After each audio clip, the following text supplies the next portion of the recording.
औज़ु बिल्लाहि समीइल अलीम मिनश्शैतानिर रजीम बिस्मिल्लाहिर्रहमानिर्रहीम अल्हम्दुलिल्लाहि रब्बिल आलमीन वस्सलातु वस्सलामु अला सय्यिदिल अंबिया वल मुरसलीन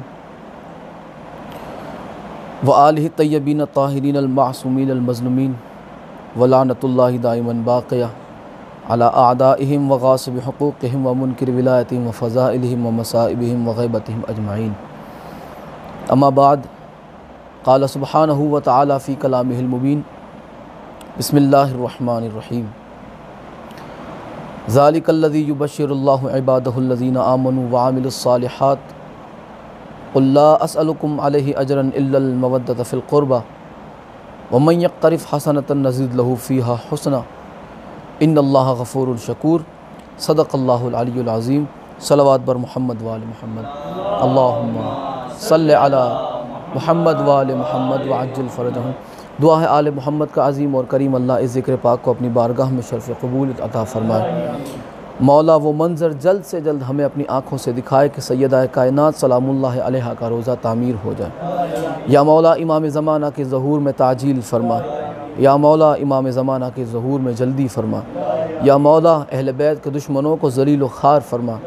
या मौला आले मोहम्मद की शान में गुस्ताखी करने वालों को नीस्त व नाबूद फ़रमा। या मौला इमाम ज़माना के ज़हूर में ताजील फ़रमा। दुआओं की कबूलियत के लिए मिल के दरूद पढ़ दे मोहम्मद और आले मोहम्मद पर। अल्लाहुम्मा सल्लि अला मुहम्मद व आले मोहम्मद। सुब्हान रब्बिका रब्बिल इज़्ज़ति अम्मा यसिफ़ून व सलामुन अलल मुरसलीन वल्हम्दुलिल्लाहि रब्बिल आलमीन।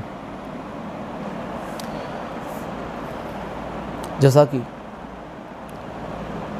आप तमाम हज़रात के इल्म में बखूबी है कि एक मलून गुस्ताख जिसका नाम अब्दुल रहमान सल्फ़ी भी कहा जाता है, इस मलून ने जो अहले बैत अलैहिमुस्सलाम की गुस्ताखी की है। मूसा काज़म की लुबातत शुदा औलाद, इस पे भी बना वीडियो है। किसी कुत्ती के बच्चे, तू देख मैं तेरे साथ करता क्या हूँ। उनके मुकद्दसात जाते हैं बाढ़ में। उनके मुकद्दसात की माओं के मेरे मुंह से सुनने लगी नरजस गश्ती। ये जो मूसा काज़म नकी तकी टकी टकी, ये मूसे काज़म और ये हसन अस्करी, जितने ये लवातत के शिकार थे, मैं बताऊंगा ना, फिर बताऊंगा कौन कौन क्या क्या कुछ करता था।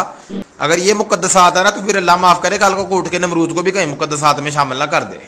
ये जो मूसा काज़म था, ये मंसूर अब्बासी और मेहदी अब्बासी के दौर के अंदर इसको पकड़ के मतलब कि जेलों के अंदर क्यों फेंका गया था, कैदो बंद की सोबतें क्यों बर्दाश्त करना पड़ी। कौन सा एहसान अल्लाह हक था जिसके ऊपर हक पे बैठ गए थे, वही अब्दुल हक के ऊपर बैठे हुए थे। हमें भी जरा बताओ ना, तुम तो है ही शिया हो। सिर्फ तुझे मैंने आज नंगा करने के लिए जोर से आन करवाया था। मैंने कहा था ये है ही शिया है, ठीक है। हमारे लिए सुन्नत तो ऑन ही नहीं करते ये, और कईयों को तो इनकी सीरतों का तो पता ही नहीं है। बाकियों को छोड़ता हूं मैं, मूसा काज़म की बात हो रही है। जरा ये बताओ कि इस इंसान ने क्या किया था, और ये क्या क्या कुछ ये बनु अब्बास के साथ करता है। अलैहिस्सलाम, मूसा काज़म अलैहिस्सलाम, तूने मूसा काज़म जैसे गंदे इंसान मूसा, ये सिर्फ उसने इमाम मूसा काज़िम, इमाम अली रज़ा, इमाम मोहम्मद तकी, इमाम अली नकी, इमाम हसन अस्करी, इमाम मेहदी आखिरुज़्ज़मा, सिर्फ अइम्मा की गुस्ताखी नहीं की, बल्कि ये रसूल खुदा सल्लल्लाहु अलैहि वसल्लम का गुस्ताख है। क्योंकि अहले बैत से मोहब्बत अगर मोहब्बत रसूल है, तो बुग़्ज़ अहले बैत भी बुग़्ज़ रसूल है। अगर कोई बंदा अहले बैत से मोहब्बत करता है, तो उसकी मोहब्बत सिर्फ़ अहले बैत तक नहीं रहती, उसकी मोहब्बत मोहब्बत रसूल है। जो मोहब्बत अहले बैत रखता है और जो अहले बैत से दुश्मनी रखता है, जो अहले बैत की तारीफ़ करता है, गोया उसने रसूल खुदा की तारीफ़ की। और जो अहले बैत की शान में बदकलामी करता है, गुस्ताखी करता है, नाज़िबा अल्फाज इस्तेमाल करता है, तो समझो उसने सिर्फ़ अहले बैत की गुस्ताखी नहीं की, बल्कि रसूल खुदा की गुस्ताखी का मुर्तकिब हुआ। देखिए, हम जिन्हें इमाम मानते हैं, जिन्हें हम खलीफा मानते हैं, आपने सुनी वो क्लिप, किस तरह से ये घटिया अल्फाज और बड़े आराम से ये बोल रहा है। और आज लोग हमें सवाल करते हैं और एतराज़ करते हैं और हैरत से हमारी तरफ देखते हैं और ये कहते हैं कि आप किस तरह की बातें करते हैं कि लोग मिंबर पे चढ़ के रसूल खुदा को और मौला अली को गालियाँ निकालते थे। ऐसा हो ही नहीं सकता कि हो मुसलमान, हो मिंबर रसूल का और लोग गालियाँ निकालें। तो आज आपके सामने ये ज़िंदा मिसाल है। ये कोई नई बात नहीं है कि एक मलून उठ के खड़ा होता है और अहले बैत अलैहिमुस्सलाम की शान में ज़बान दराज़ी करता है। मोहब्बत अहले बैत का एक फ़ायदा और दुश्मनी अहले बैत का एक नुकसान, ये दो चीज़ें, अहले बैत की दुश्मनी, अहले बैत का बुग़्ज़ इतनी भयंकर चीज़ है, इतनी भयंकर चीज़ है कि ये गुनाह कोई और करता है, ख़ता माँ के लोगों को पता चल जाती है। भाई गुनाह ये कोई और करता है और ख़ता माँ की लोगों को पता चल जाती है कि हाँ इसकी माँ कहीं ना कहीं बेवफा है, बदकार है। मोहब्बत अहले बैत खुदा की वो नेमत है कि अदा कोई करता है, तारीफ़ माँ की बयान होती है। भाई अदा कोई करता है, तारीफ़ माँ की बयान होती है, इसलिए कि अहले बैत की मोहब्बत आती ही उस दिल में है जिसकी अम्मा शरीफ है। अहले बैत का बुग़्ज़ आता ही उस दिल में है जिसकी माँ बेवफा हो। तो ऐसे बेवफा माँओं की औलादे आज उठ के अगर अइम्मा आले अतहार की शान में गुस्ताखी करे तो अहले बैत की शान में कोई फ़र्क नहीं आएगा, कोई हर्फ नहीं आएगा। अलबत्ता बकवास करने वाले की माँ का किरदार हमें ज़रूर पता चल जाएगा। शहीद मोहसिन नकवी फरमाते थे कि क्यों दुश्मनी है तुझको अली और हुसैन से, फुर्सत मिले तो पूछ कभी वालिदैन से, कभी टाइम निकाल के पूछ अपने माँ बाप से। बाप से ना सही, अगर बाप तेरा तुझे जवाब नहीं देता माँ से पूछ। अगर बुग़्ज़ है तेरे दिल में अहले बैत का, बुग़्ज़ है तुझे अइम्मा आले अतहार से, तो माँ से ज़रूर पूछना। और अगर माँ से पूछने के लायक नहीं है तो अहले बैत की दुश्मनी छोड़ देनी चाहिए, क्योंकि बग़ैर बताए माँ का किरदार पता चल जाता है। अहले बैत से मोहब्बत ये वाजिब है, ये कोई मुस्तहब नहीं। बग़ैर अहले बैत की मोहब्बत के कोई भी अमल खुदा की बारगाह में काबिल कबूल नहीं है। और ये मैं अपनी तरफ से नहीं कह रहा, ये रसूलुल्लाह का फरमान है कि जिसने मेरी अहले बैत की इताअत की, जिसने उनसे मोहब्बत की, वो मोमिन है। और जिसने इनसे अदावत रखी, जिसने इनकी शान को झुटलाया, जिसने इनसे दुश्मनी रखी, इनसे मुनाफिकत रखी, वो काफिर हो गया। और आज मैं ये आपको हदीस किताब के हवाले से इंशाअल्लाह बताऊंगा। अहले बैत की मोहब्बत ईमान है, अहले बैत से बुग़्ज़ कुफ्र है। तो अच्छा ये वो लोग हैं कि जो कलमा पढ़ते हुए भी काफिर हैं। कलमा पढ़ते हैं, हज करते हैं, नमाज़ें अदा करते हैं, इतनी नमाज़ें कि मुसल्ले फाड़ डालते हैं और अपना सर सजदों से काला कर डालते हैं, इतनी नमाज़ें, सजदे इतने, लेकिन अल्लाह फरमाते हैं कि है ये काफिर। और ऐसे ही लोगों के लिए कुरान में सूरह मुनाफिकून नाजिल फरमाई गई। यही वो लोग हैं जो पढ़ते कलमा ज़रूर है, इबादत ज़रूर करते, कोई अमल इनका छोड़ते नहीं ये लोग, कोई इबादत इनकी ये लोग नहीं छोड़ते। नमाज, रोज़ा, हज, ज़कात ये बिल्कुल वक्त पे, बर वक्त और बड़े अहसन तरीके से, अच्छे तरीके से, कि उन्हें देख के लोगों को खुदा का खौफ आने लगे कि आहा ऐसी इबादत। लेकिन ये वो लोग हैं कि जिनकी इबादत के सबब ये लोग जहन्नम में डाले जाएंगे। फ़वैलुल लिल मुसल्लीन अल्लज़ीना हुम अन सलातिहिम साहून। अल्लाह ने ऐसे नमाजियों के लिए स्पेशल खाई तैयार की हुई जहन्नम में। ये वो हैं कि जिन्हें इनकी नमाज़ जहन्नम तक ले जाएगी। ये वो सोचते हैं कि हम अहले बैत को छोड़ के अल्लाह को हासिल कर लेंगे, ऐसा हरगिज़ नहीं है। इन्होंने अल्लाह के बनाए हुए वारिसों को ठुकराया, अल्लाह के बनाए हुए इमामों को ठुकराया। अल्लाह ने जिसे अपनी हुज्जत करार दिया, उस हुज्जत को ठुकराने वाला सिर्फ हुज्जत का इनकार नहीं करता, असल में वो परवरदिगार का इनकार करता है। कुरान हमारे दरमियान हुज्जत खुदा है। मुझे बताएं, कुरान का एक हर्फ का भी अगर कोई इनकार करे, एक आयत का, क्या वो मुसलमान रहेगा? कलमा पढ़ता है, रोज़े रखता है, हर चीज़, कुरान की एक आयत का इनकार कर दे, मुसलमान रहेगा? नहीं रहेगा। क्यों? कुरान हमारे दरमियान अल्लाह की हुज्जत है। जो हुज्जत खुदा में नाजिल हुई एक आयत का इनकार करे, सामित कुरान की एक आयत का, चुप कुरान की एक आयत का इनकार करे, तो वो इस्लाम से बाहर हो जाता है। जो नातिक कुरान की गुस्ताखियाँ करे वो भला कैसे मुसलमान रहेगा? हाँ, वो ज़रूर अपने आप को कुछ भी परहेज़गार, मोमिन, ये वो जो भी अपने आप को समझता हो, लेकिन कुरान, इस्लाम उसे तस्लीम नहीं करता। ईमान नाम है अहले बैत की मोहब्बत का। जन्नत, इमाम मूसा काज़िम अलैहिस्सलाम से पूछा गया कि मौला जन्नत क्या है? इमाम काज़िम अलैहिस्सलाम से पूछा गया मौला जन्नत क्या है? आपने अपने कदमों से लिपटी हुई वो जो नालैन थी उसकी तरफ इशारा करके फरमाया, इस नालैन की कुर्बत को जन्नत कहते हैं। जो इस नालैन के करीब हो गया, मौला ये नालैन किसकी थी? अपने अजदाद से आपको मिली ये नालैन थी रसूल खुदा की। जो इस नालैन के करीब होगा समझे वो जन्नत में। मौला जहन्नम क्या है? मौला ने फिर इस नालैन की तरफ इशारा करके फरमाया कि इससे दूरी को जहन्नम कहते हैं। भाई, इमाम के कदमों से लिपटी हुई नालैन से लिपट जाना जन्नत, इस नालैन से नफरत की वजह से दूर होना जहन्नम। जब नालैन इतनी अजमत वाली है, आप इमाम कितने अजमत वाले होंगे? आप इमाम की कितनी शान होगी? अल्लाह मोमिन के दुश्मन को जन्नत में नहीं घुसने देगा, तो अमीरुल मोमिनीन के शहजादे के दुश्मन को कैसे अल्लाह जन्नत में घुसने देगा? ज़माने के इमाम के दुश्मन को कैसे अल्लाह जन्नत में घुसने देगा? हरगिज़ नहीं। रसूल खुदा की हदीस है, रसूलुल्लाह फरमाते या अली, अगर लोग तेरी मोहब्बत पे जमा हो जाते अल्लाह जहन्नम को कभी खल्क ही ना फरमाता। तो यानी जन्नत बनाई है अली के चाहने वालों के लिए और जहन्नम बनाई गई मौला के दुश्मनों के लिए। शहीद मोहसिन नकवी फरमाते थे कि दोज़ख मुनाफिकों की इबादत का है जहेज़, दोज़ख मुनाफिकों की इबादत का है जहेज़, जन्नत अली के ज़िक्र की पहली ज़कात है। भाई, जन्नत अली के ज़िक्र की पहली ज़कात है। सबसे पहला जो इनाम अली वाले को मिलता है वो है खुदा की जन्नत, खुदा की जन्नत।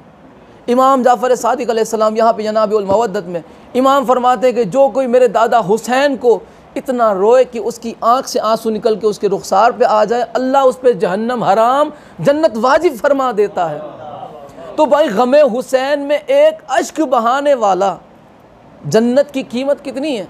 एक अश्क, गमे हुसैन में एक अश्क अगर बह जाए तो वो जन्नत की कीमत के बराबर है। तो अंदाज़ा लगाए कि उस हुसैन इब्न अली का मकाम क्या होगा कि जिसके गम में रोने वाला एक आंसू बहा दे तो जन्नत का हकदार हो जाए। और उन्हीं के वारिसों के ख़िलाफ़ ज़बान दराज़ी करने वाला, गुस्ताखियाँ करने वाला, भला अपने आप को साहिब ईमान अगर समझने की गलती करता है तो उसे चाहिए कि वो अपनी शक्ल आईने में देखे, और अगर वो ये शौक़ रखता है कि वो जीते जी किसी जहन्नमी को देखे, उसे चाहिए कि वो जो अहले बैत का बुग़्ज़ रखता है उसे चाहिए कि वो शीशे में अपनी शक्ल देख ले, यकीनन उसे अपनी ज़िंदगी में ही एक जहन्नमी का दर्शन हो जाएगा। लिहाजा सलवात पढ़ दे मोहम्मद और आले मोहम्मद पर। अल्लाहुम्मा सल्ली अला मोहम्मद व आले मोहम्मद वअज्जिल फ़रजहुम। देखें, ये इमाम जो हैं, हम अपनी तरफ से किसी को इमाम नहीं बनाते, ना अपनी तरफ से किसी को इमाम मानते हैं।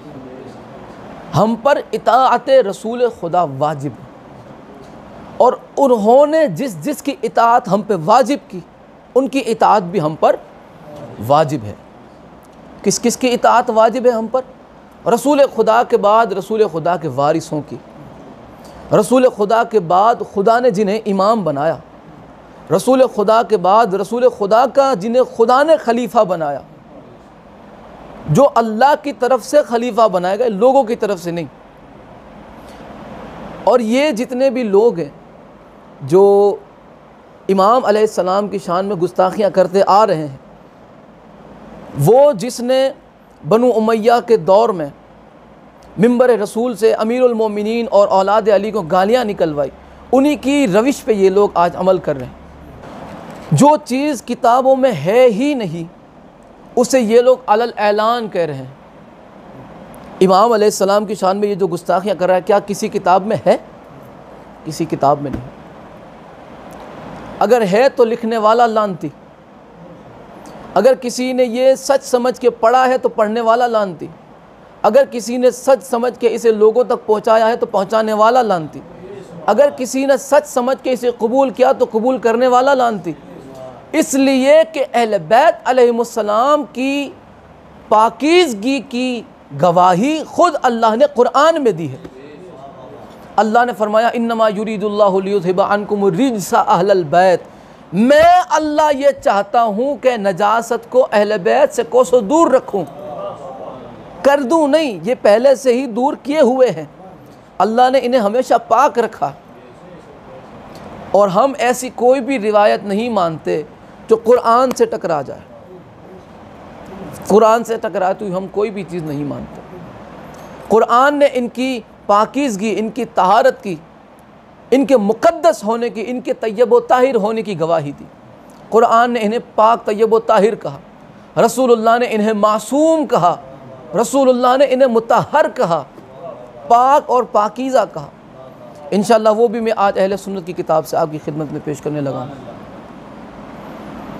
इसने जो काम किया वो किताबों में कहीं भी नहीं, और जो चीज़ किताबों में छपी हुई है उसे छुपाया जा रहा है। ये क्यों नहीं बताते कि सैयदा के घर पे हमला करने वाला कौन था? क्यों छुपाया जा रहा है लोगों से? क्यों नहीं बताया जाता कि रसूल खुदा का जनाजा किसने छोड़ा था? क्यों नहीं बताया जाता कि रसूल खुदा को जंग ओहद में छोड़ के कौन कौन भागा था? क्यों नहीं बताया जाता कि रसूल खुदा पे कातिलाना हमले किसने करवाए? क्यों नहीं बताया जाता कि रसूल खुदा को जहर किसने दिलवाया था? क्यों नहीं बताया जाता कि सैयदा ज़हरा का हक किसने गज़ब किया था? क्यों नहीं बताया जाता कि रसूल खुदा के ख़ानदान को किसने सताया? क्यों नहीं बताया जाता कि जनाब मोहसिन अलैहिस्सलाम को किसने शहीद किया? ये क्यों नहीं बताते? इसके साथ साथ ये भी नहीं बताते कि मिंबरों पे चढ़ के अमीरुल मोमिनीन को और औलाद अली को गालियाँ दिलवाने वाले कौन थे? ये क्यों नहीं बताया जाता कि हज़रत हमज़ा अलैहिस्सलाम का कलेजा चबाने वाली कौन थी? छुपाया जाता है। इसके साथ साथ एक चीज़ जो सबसे अहम है, सियासताम में 12 इमामों का भी जिक्र है। पेशिन गोई रसूलुल्लाह ने फरमाई है। हम अमीरुल मोमिनीन से अली इब्न अबी तालिब से लेके इमाम मेहदी अलैहिस्सलाम तक को अगर इमाम मानते हैं, रसूल खुदा का बिला फसल खलीफा बरहक खलीफा मानते हैं, तो अपनी तरफ से नहीं, ये किताबों में लिखा हुआ है। और आज सिर्फ मैं ज़ुबानी बात नहीं करूँगा, आज मैं आपको हवाले आपकी खिदमत में पेश करूँगा। 12 इमामों की पेशिन गोई, 12 सरदारों की, 12 खलीफों की, 12 अमीरों की पेशिन गोई रसूलुल्लाह ने फरमाई। और इसके लिए मैं 7 किताबों के हवाले आपकी खिदमत में पेश करने लगा हूँ। पहली किताब है बुखारी शरीफ, जो मेरे हाथ में इस वक्त है। बुखारी शरीफ जिल्द 3 है और सफ़ा नंबर 895, और जो गूगल पे आपको इसकी PDF मिलेगी उसमें जिल्द 6 सफ़ा नंबर 463 और हदीस नंबर 7222 और 223। दूसरी किताब है मुस्लिम शरीफ, ये जो किताब एडिशन दहली का मेरे हाथ में, उसका हवाला है जिल्द 5 सफ़ा नंबर 110, और आपको गूगल पे जो इसकी PDF मिलेगी उसका हवाला है जिल्द 3 सफ़ा नंबर 684 और हदीस नंबर रकम नंबर है 4704 से लेके 710 तक। तीसरी किताब है तिरमिज़ी शरीफ, इसकी जिल्द 2, ये जो एडिशन मेरे पास है, और सफ़ा नंबर 57, और ऑनलाइन जो आपको गूगल पे जो आपको PDF मिलेगी वो है उसकी जिल्द 2 और हदीस नंबर रकम नंबर 2223। चौथी किताब है सुनन अबू दाऊद, जिल्द 4 है सफ़ा नंबर 283 और हदीस नंबर 4279। पाँचवीं किताब है फ़राइदुस सिमतैन, तर्जमा उसका जो हुआ है उसका नाम है नूरुस सकलैन, सफ़ा नंबर उसका 335। छठी किताब है कौकब दुर्री फ़ी फ़ज़ाइल अली, सफ़ा नंबर 143। और सातवीं किताब है जनाब उल मवद्दत शेख सुलेमान हनफी मुफ्ती आज़म कुस्तुनतुनिया की, उसका सफ़ा नंबर 696। पहली रिवायत जो बुखारी से मैं पढ़ने लगा हूँ, आप बस लफ्ज़ों पे गौर फरमाएं।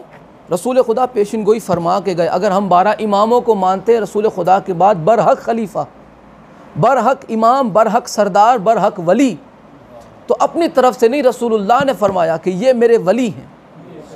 आइए आप रिवायत जो है समाअत फरमाएं। हज़रत जाबिर बिन सुमरा से रिवायत है, वो फरमाते हैं कि मैंने हज़रत सल्लल्लाहु अलैहि वसल्लम से सुना, आप फरमाते थे कि मेरी उम्मत में 12 अमीर यानी सरदार होंगे। उसके बाद एक कलमा फरमाया जिसको मैंने नहीं सुना। मेरे बाप आप सुमरा ने मुझसे कहा कि आपने ये क्या फरमाया था? तो रसूल खुदा ने फरमाया वो सब के सब कुरैश से होंगे, कुरैश से, कुरैश ख़ानदान से, जिस ख़ानदान से रसूल खुदा थे उसी ख़ानदान से ये सब के सब अमीर होंगे। जाबिर इब्न सुमरा कहते हैं कि मैंने रसूल खुदा से सुना, आप फरमाते थे कि ये सिलसिला जारी रहेगा, मेरे बाद 12 अमीर होंगे, 12 सरदार होंगे। फिर आपने एक बात कही, रावी कहता है कि मैंने सुना नहीं। तो मैंने अपने बाप से पूछा कि आपने क्या फ़रमाया था? तो वो कहते हैं कि रसूलुल्लाह ने फरमाया कि वो सब के सब कुरैश से होंगे, सब के सब एक ही ख़ानदान, जिस ख़ानदान से रसूलुल्लाह थे उसी ख़ानदान से वो 12 के 12 खलीफा होंगे। दूसरा हवाला में मुस्लिम शरीफ से, इसमें बिल्कुल वाज़े अल्फाज है। वो फरमाते हैं कि मैंने, जाबिर बिन सुमरा यहाँ पे वही रावी कहते, मैंने सुना रसूलुल्लाह से, आप फरमाते थे कि हमेशा इस्लाम गालिब रहेगा 12 खलीफों की खिलाफत तक, 12 खलीफों की खिलाफत तक। फिर आपने एक बात फरमाई जिसको मैंने नहीं सुना, और वो बात मैंने अपने बाप से पूछी कि आपने क्या कहा? उन्होंने कहा कि ये 12 के 12 खलीफा कुरैश से होंगे। ऐसे ही आगे भी 10 तक जो रिवायत है वो बिल्कुल ऐसे ही लफ्ज़ खलीफा के साथ 12 खलीफा होंगे। बुखारी मुस्लिम के 2 हवाले मैंने आपको पेश कर दिए, तिरमिज़ी में भी वही, मगर थोड़े से मुख्तलिफ़ अल्फाज के साथ है, थोड़े से मुख्तलिफ़ अल्फाज के साथ। यह है तिरमिज़ी जिल्द 2 और सफ़ा नंबर इसका 57। यहाँ पे फरमाते हैं, जाबिर बिन सुमरा से रिवायत है, वो कहते हैं मैंने रसूलुल्लाह से सुना, फरमाते थे मेरे बाद 12 अमीर होंगे। फिर आपने कुछ फरमाया जो मेरी समझ से ना आ सका। मैंने अपने हमनशीन से पूछा तो उसने कहा कि आपने फरमाया तमाम के तमाम कुरैश से होंगे, और यहाँ पे लिखा है कि ये हदीस सही है, यहाँ पे इसे कोई ज़ईफ़ नहीं कह सकता। ऐसे ही और मज़ीद जो मैंने आगे 4 हवाले बताए उसमें भी ऐसे ही है। ये बात वाज़े हो गई कि रसूलुल्लाह ने 12 खलीफों की पेशिन गोई फरमाई, लेकिन यहाँ पे ये अल्फाज वाज़े नहीं है कि वो 12 के 12 कौन होंगे। कुरैश से होंगे, एक ख़ानदान से होंगे, ये बात वाज़े, लेकिन वो कौन कौन होंगे? क्या कहीं हमें इन 12 खलीफों के, 12 अमीरों के, 12 सरदारों के नाम मिलते हैं कहीं? अगर ढूंढो तो यकीनन मिलते हैं। और वाज़ेह तौर पे यहाँ पे जो खलीफे मुराद हैं, कि इससे लोगों ने और भी बहुत सारी चीज़ें अपनी तरफ से निकाली है, मुहक्किकीन ने और भी इसकी तफसील की है, और भी डिटेल में उन्होंने बात की, उन्होंने तहकीक की कि हाँ इन 12 से मुराद कौन कौन हो सकता है, इन 12 से मुराद कौन कौन हो। कुछ लोगों ने हज़रत अबू बकर से लेके बनु उमैया, बनु अब्बास तक सब के सब उन्होंने गिन लिए, लेकिन वो 12 से ज़्यादा हो जाते हैं। ठीक है, 12 से ज़्यादा हो जाते हैं। और यहाँ पे रसूलुल्लाह ने पेशिन गोई फरमाई है, तो रसूलुल्लाह जिसे चुनेंगे तो उसमें तो ऐब होना ही नहीं, क्योंकि रसूल ने जिसे चुना है कम से कम वो बेऐब होगा, पर कम से कम बेऐब होगा। अब मैं देखो बिल्कुल वाज़ेह कर दूँ, रसूल खुदा सल्लल्लाहु अलैहि वसल्लम ने किन के बारे में ये बात फरमाई थी? यनाबिउल मवद्दत सफ़ा नंबर इसका 691 और 92, और दूसरी किताब है फ़राइदुस सिमतैन, इसका सफ़ा नंबर है 324। फ़राइदुस सिमतैन के अंदर 324 है। इन दोनों किताब में एक वाक़या है बिल्कुल वाज़ेह उन 12 खलीफों के ताल्लुक़ से। मेरे 12 वसी होंगे, और मुख्तलिफ़ किताबों में अल्फाज कहीं लिखा है मेरे 12 वसी होंगे, मेरे 12 खलीफा होंगे, वगैरह वगैरह अल्फाज मौजूद है। यहाँ पे एक यहूदी रसूल खुदा की बारगाह में आया, एक यहूदी, वो 12 अमीर 12 खलीफा कौन है, ये वाज़े आप जहन में रखिएगा। रसूल खुदा की बारगाह में एक यहूदी आया, आके उसने हज़रत मूसा अलैहिस्सलाम के ताल्लुक़ से पूछा और रसूल खुदा के बारे में कि अगर आप सच्चे नबी हैं तो मेरे कुछ सवालात थे। उस यहूदी ने सवालों के जवाब चाहे कि ये मेरे सवाल है, अगर आप सच्चे नबी होंगे तो मेरे सवाल का जवाब आप ज़रूर देंगे। वो थोड़ी लंबी तफसील है, मैं उसे स्किप करके बिल्कुल जो मौजू है हमारा, वो सवाल करता रहा, रसूल खुदा जवाब देते रहे, सवाल करता रहा, आप सल्लल्लाहु अलैहि वसल्लम जवाब देते रहे, यहाँ तक कि वो मुतमईन हो गया, उसे तसल्ली हो गई। आखिर में जो उसने सवाल किया वो क्या था, अर्ज़ की कि ए मोहम्मद सल्लल्लाहु अलैहि वसल्लम, अगर आप सच्चे नबी हैं तो मुझे ये बताएं कि हर नबी का वसी होता है, हर नबी का वसी होता है, आपका वसी कौन है? आपका वसी कौन है? हमारे नबी, वो यहूदी कहता है, हमारे नबी हज़रत मूसा अलैहिस्सलाम के जो वसी थे वो हज़रत यूशा बिन नून थे। आपके वसी का नाम हमारी किताब में मौजूद है, बताएं आपके वसी का नाम क्या है? तो आपने फरमाया कि मेरे वसी का नाम अली इब्न अबी तालिब है, मेरे वसी का नाम अली इब्न अबी तालिब है। उसके बाद मेरे 2 सिब्त हैं, एक हसन दूसरा हुसैन, और दूसरे सिब्त से 9 औलादें हैं। उसने अर्ज़ की कि मुझे उनके नाम से आगाह फरमाएं, अल्लाहु अकबर, मुझे उनके नाम बताएं। अभी तशरीफ़ नहीं लाए, हसन हुसैन तक ही बात है अभी तक। अभी इमाम सज्जाद से लेके कायम आले मोहम्मद तक हर इमाम ने अभी दुनिया में तशरीफ़ लाना बाकी है। उसने कहा कि मुझे नाम बताएं, नाम, उनके नाम से आगाह फरमाएं, इसलिए कि आपके वसीयों के नाम हमारी किताबों में लिखे हुए हैं। अगर आप हकीकी नबी हैं, सच्चे नबी हैं, तो आपको आपके औसिया का नाम पता होगा। आपने फरमाया कि मेरे बाद मेरा वसी अली है, उसके बाद उसका बेटा हसन, हसन के बाद अली का दूसरा बेटा हुसैन, हुसैन के बाद हुसैन का बेटा सज्जाद अली ज़ैनुल आबिदीन, उसके बाद उसका बेटा मोहम्मद बाकिर, उसके बाद उसका बेटा जाफ़र सादिक, उसके बाद उसका बेटा मूसा काज़िम, उसके बाद उसका बेटा अली रज़ा, उसके बाद उसका बेटा मोहम्मद तकी, उसके बाद उसका बेटा अली नकी, उसके बाद उसका बेटा हसन अस्करी, और आखिर में मोहम्मद महदी होगा। ये नाम सुनने के बाद रसूल खुदा के कदमों पे सर झुका के कहता है कि यकीनन आप सच्चे नबी हैं, आप हाथ बढ़ाएं, मैं आपके हाथों पे इस्लाम की बैत करता हूँ। पता चला ये कौन थे वसी? 12 इमाम जिन्हें हम मानते हैं, जिन्हें हम रसूल खुदा का हकीकी खलीफा मानते हैं, जिन्हें हम रसूल खुदा का हकीकी वारिस मानते हैं, जिन्हें हम रसूल खुदा के हकीकी जानशीन मानते हैं। फ़राइदुस्सिमतैन का कुछ और हवाले में आपको पेश करना चाहता हूँ। फ़राइदुस्सिमतैन के सफ़ा नंबर 56 में अहले बैत अलैहिमुस्सलाम की इक़्तिदा के बारे में, उनकी पैरवी के बारे में रसूलुल्लाह की हदीस मौजूद है। फ़राइदुस्सिमतैन तर्जुमा उसका जो किया गया उसका नाम है नूरुस्सक़लैन। बिल्कुल वाज़ेह 2 टोक अल्फाज में रसूलुल्लाह ने अहले बैत की इताअत के बारे में फ़रमाया। ये जो नासबी बकवास कर रहा है अब्दुर्रहमान लानती खबीस, देखें ऐसे लोगों के बारे में रसूलुल्लाह ने क्या फ़रमाया।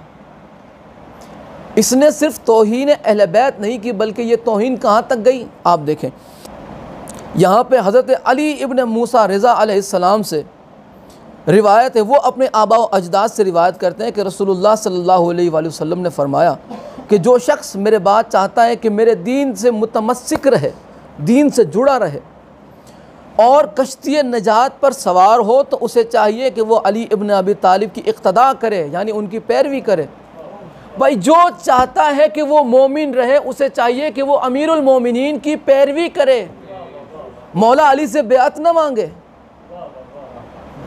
रसूलुल्लाह ने फरमाया कि अगर मोमिन रहना चाहते हो तो अली की बेअत करना, अली से बेअत न मांगना। पता चला जिसने अली से बेअत मांगी उसी वक्त वो इस्लाम से निकल लिया।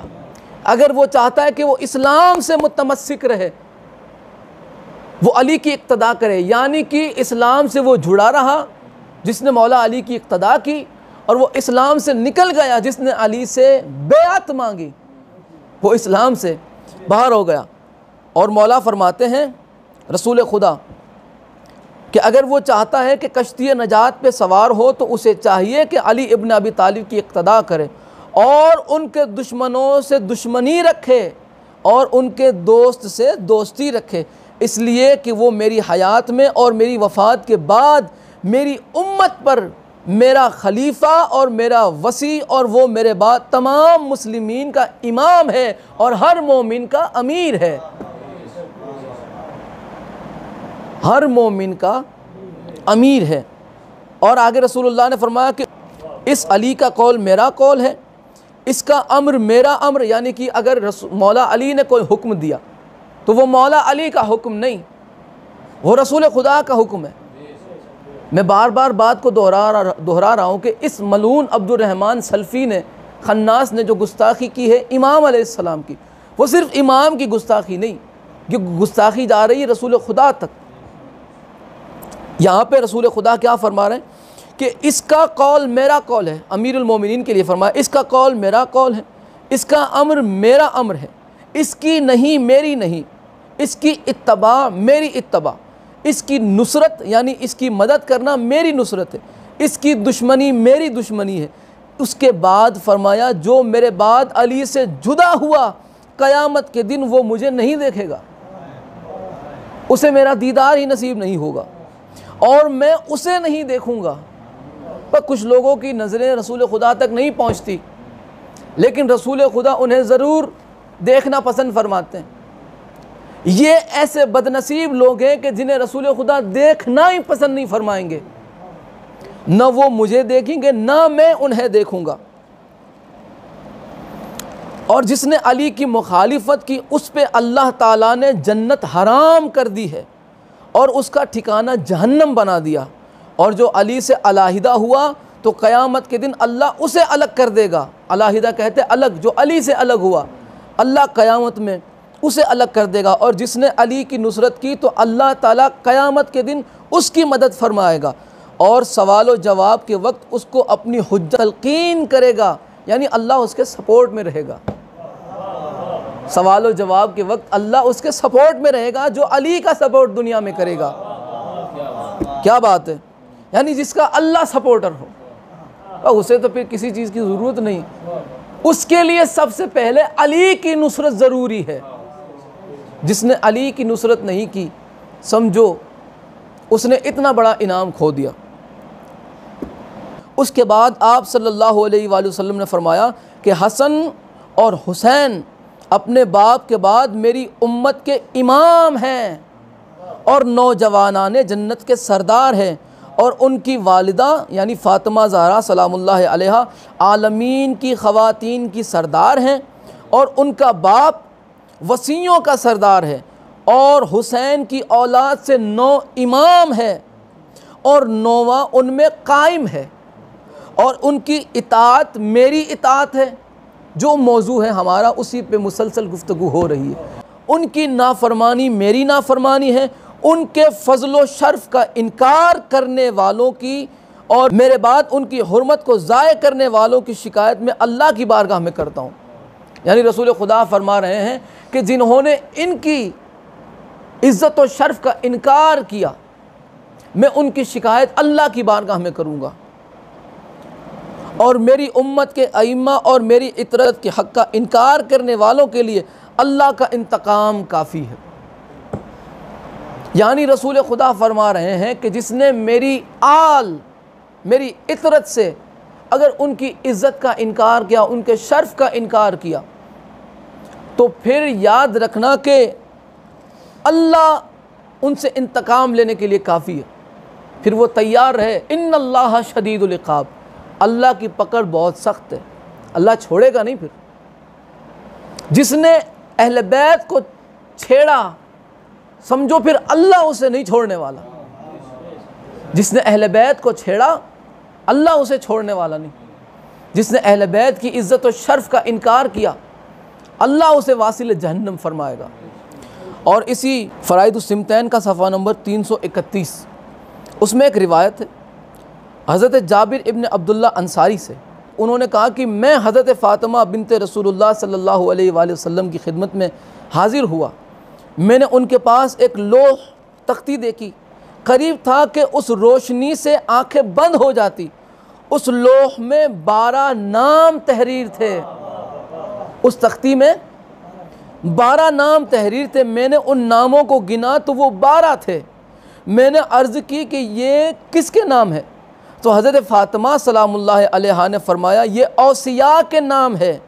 उनमें पहला नाम मेरे चचाज़ाद यानी अली इब्न अबी तालिब का है और बाकी 11 मेरी औलाद से हैं और उनमें आखिरी कायम है। हज़रत जाबिर ने कहा कि मैंने उस लोह में 3 मकामात पे इसमें मोहम्मद देखा और 4 जगह पर इसमें अली देखा। 12 इमामों में आप 3 मोहम्मद गिन लें और 4 अली गिन लीजिए, यानी 12 इमाम अलैहिस्सलाम की सैयदा ने फरमाया कि ये औसिया हैं। और इतना ही नहीं, इसने इमाम अलैहिस्सलाम की वालिदा के बारे में भी इतनी गंदी घटिया बकवास की और भी कई मज़ीद नजिस कुत्ते। इमाम ज़माना अज्जलल्लाहु ताला फ़रजहु शरीफ की वालिदा सैयदा नरजिस खातून सलामुल्लाह अलैहा की शान में भी बड़ी गंदी बातें करते हैं। उन्हें पता नहीं है कि वो ज़िंदगी में, अपनी ज़िंदगी में वो जहन्नम का सौदा कर रहे हैं। इसी नूरुस सकलैन की वो बड़ी तवील रिवायत है, मैं बस आपको इशारतन बता के गुफ्तगू को आगे बढ़ाना चाहता हूँ।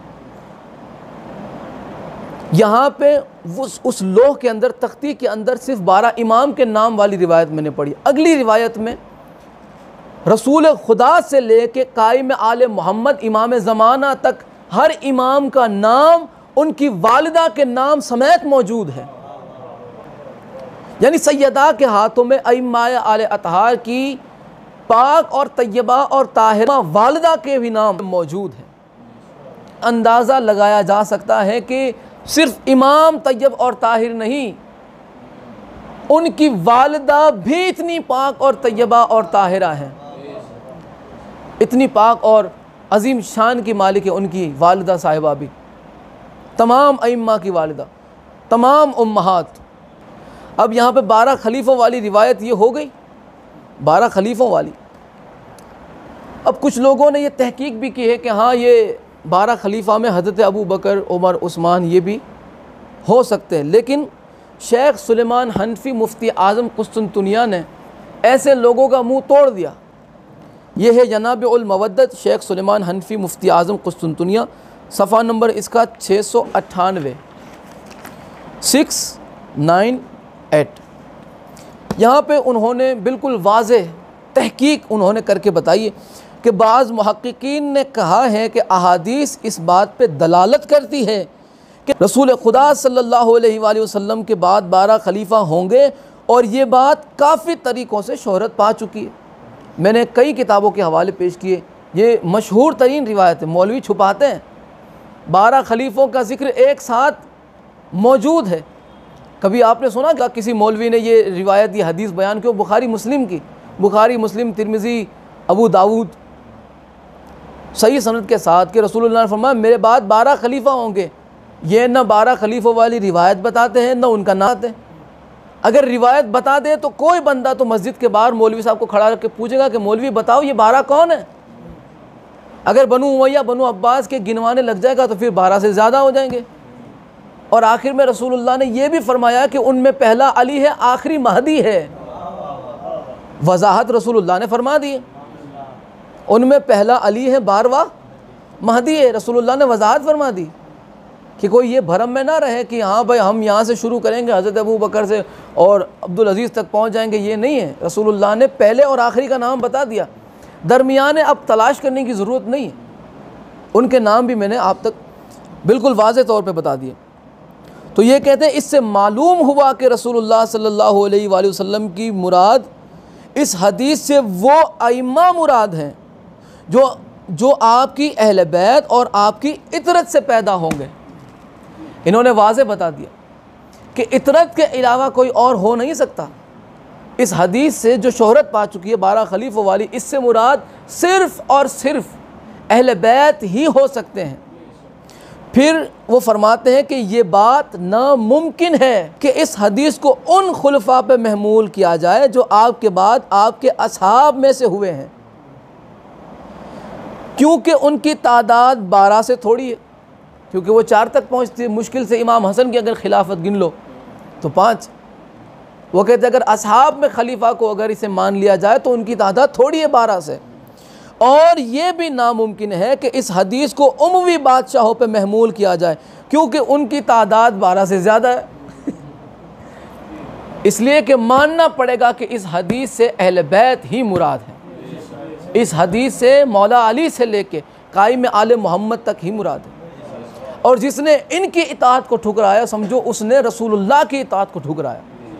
जिसने इन्हें इनकी शान में गुस्ताखी वाले अल्फाज कहे उसने समझो रसूल खुदा की शान में गुस्ताखी की। एक और किताब और उसके बाद आखिरी हवाला, आपकी ज़हमत तमाम हो जाएगी इंशाअल्लाह। सलवात पढ़ दे मोहम्मद और आले मोहम्मद पर।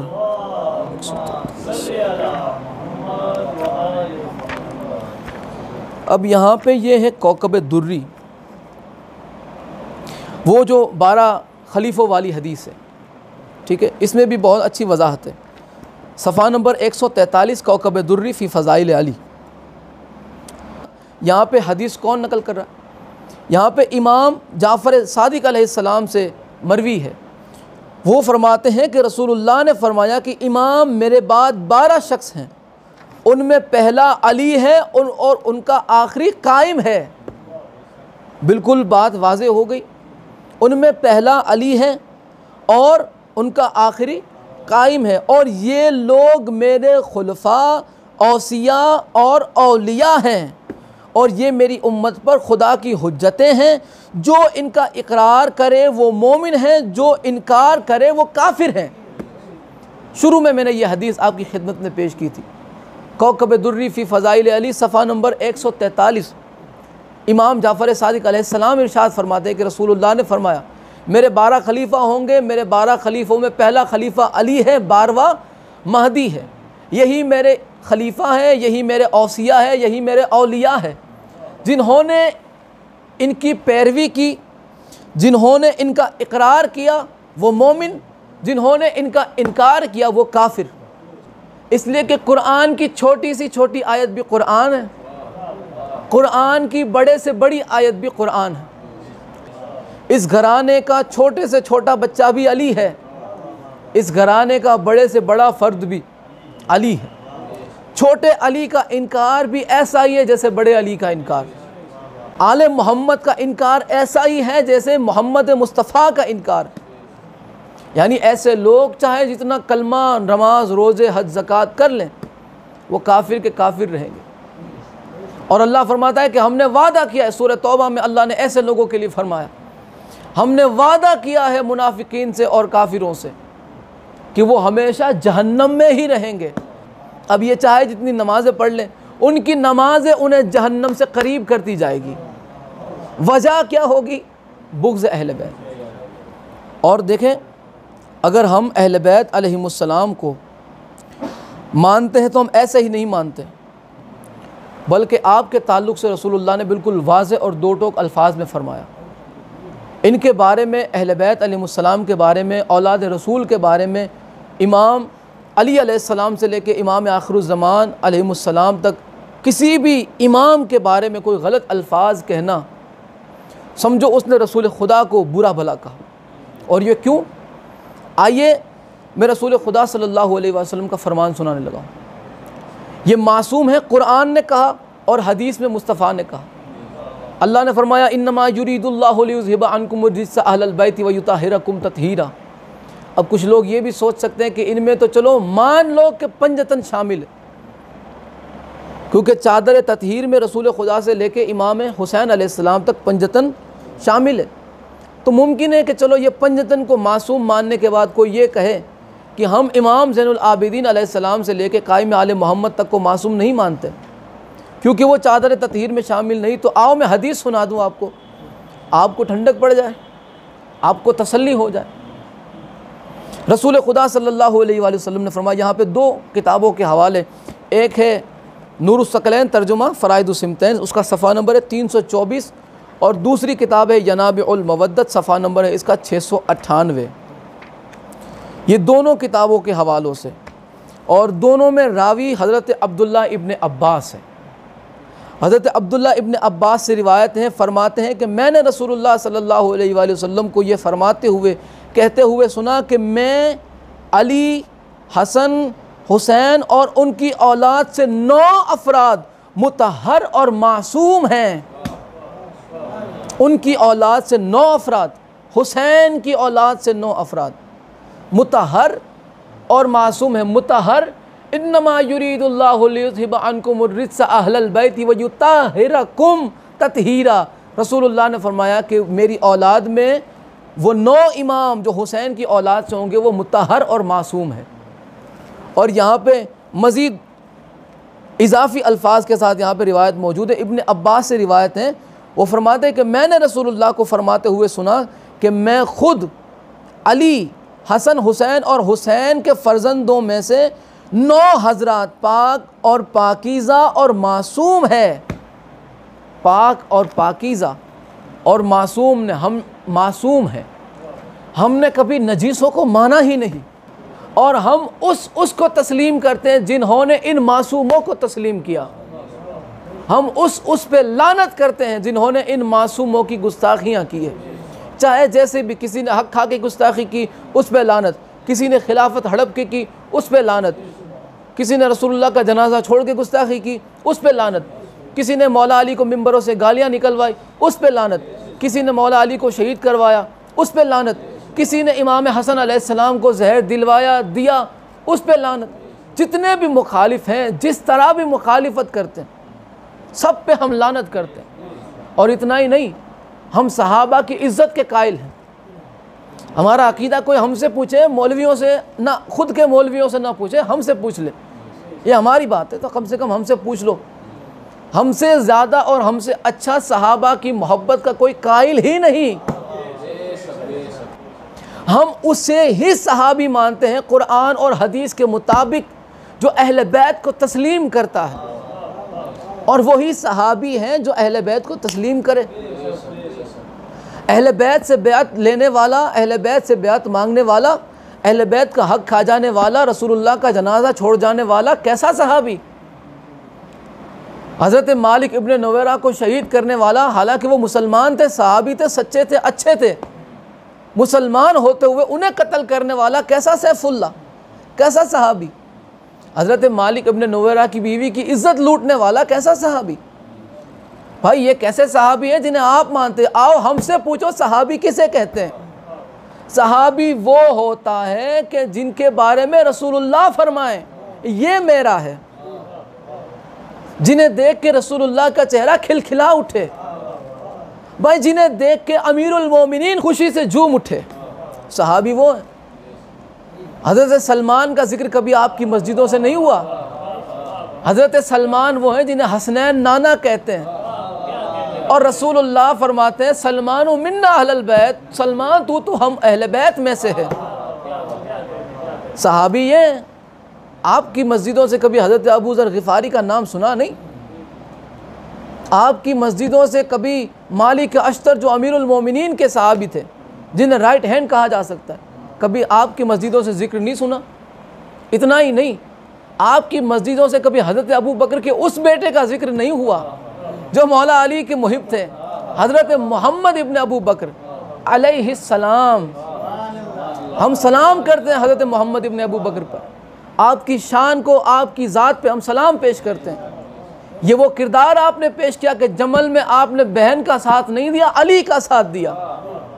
मोहम्मद इब्न अबी बकर से जमल के वक्त, जंग जमल के वक्त बीबी आयशा ने पूछा, तू मेरा भाई है और साथ अली का दे रहा, मेरा साथ दे।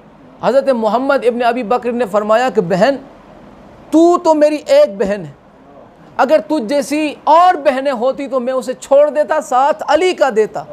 पूछा वो क्यों? तो हज़रत मोहम्मद इब्न अबी बकर ने फरमाया कि ये इसलिए कि रसूलुल्लाह ने फरमाया कि हक़ अली के साथ है, अली हक़ के साथ है, और मैं साथ अली का नहीं हक़ का दे रहा हूँ। अली का साथ देना रसूल का साथ देना है, अली की मुखालिफत करना रसूल की मुखालिफत है। बहन देख तू कहाँ आके खड़ी है और किसकी मुखालिफत कर रही है। इनका किरदार कभी नहीं बताते, हज़रत मोहम्मद इब्न अबी बकर की शहादत नहीं बताते। इन्हें माविया ने शहीद करवाया था, जिंदा गधे की खाल में सिल के आपको जला दिया था, कभी बताते नहीं हो। क्यों? क्योंकि आप उन्हें पसंद करते हैं जो अहले बैत के खिलाफ आ जाए। हम उन्हें पसंद करते हैं जो अहले बैत का साथी हो जाए, अहले बैत के सपोर्ट में खड़ा हो जाए, जो अहले बैत की पैरवी कर जाए, हम उन्हें मानते हैं। आपने अबू सुफियान का सपोर्ट किया, किसके खिलाफ? अबू तालिब अलैहिस्सलाम के खिलाफ। आपने खुलफा का साथ दिया, किसके खिलाफ?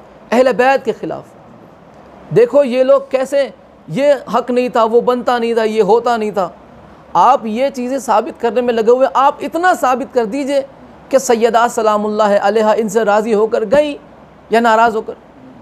आप इतना बता दीजिए कि सैयदा इनसे राज़ी होकर गई, बात ख़त्म हो गई। लेकिन आपने सपोर्ट किसका किया? सैयदा के ख़िलाफ़, आपके खुलफा का। सपोर्ट करना किसका चाहिए था?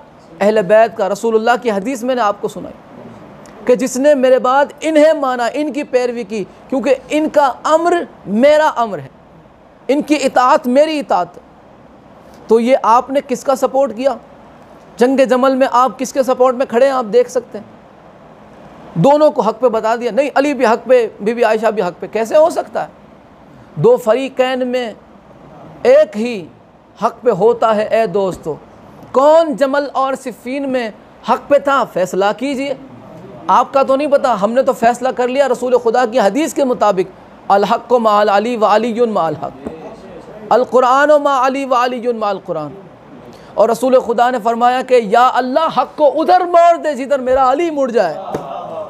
हक़ उधर है जहाँ अमीरुल मोमिनीन है, हक़ अली के पीछे पीछे चलता है, हक़ अली के पीछे है, जहाँ अली है हक़ वहाँ है। तो आप तो फैसला कर नहीं पाते, हमने फैसला कर लिया। आज से लेके 1400 साल पहले तक जितने भी अहले बैत के दुश्मन गुजरे हैं, सब पे खुदा की लानत हो बेशुमार। और आज ये मलून जिसने बकवास किए, इन इतने हवाले पेश करने के बाद एक बात बिल्कुल वाज़े हो गई कि इमाम मूसा काज़िम अलैहिस्सलाम हो, या इमाम अली रज़ा अलैहिस्सलाम हो, या इमाम मोहम्मद तकी हो, या इमाम अली नकी हो, या इमाम हसन अस्करी हो, या इमाम आखिर ज़मा कायम आले मोहम्मद मौला मेहदी अज्जलल्लाहु ताला फ़रजहु शरीफ हो, कोई भी इमाम हो, इमाम अली से लेके 12वें इमाम तक किसी भी इमाम का मुखालिफ सिर्फ उस इमाम का मुखालिफ नहीं बल्कि रसूलुल्लाह का मुखालिफ है। और रसूलुल्लाह का गुस्ताख कौन है?